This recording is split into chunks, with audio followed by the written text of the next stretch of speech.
Hello everyone, in this video I will be showing you how you can screen edit using CapCut PC. And for example, select your video and just going to aspect ratio, and you can select this one. For instance, I select this 1:1 aspect ratio and just um, move to position like so, and then you can copy paste this clip and select this overlay and move to the right,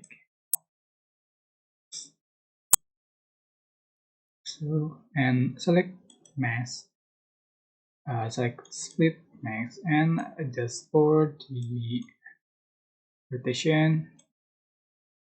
So that's it, and I hope this tutorial was helpful for you guys. Don't forget to click like, comment, share, and also subscribe to this channel.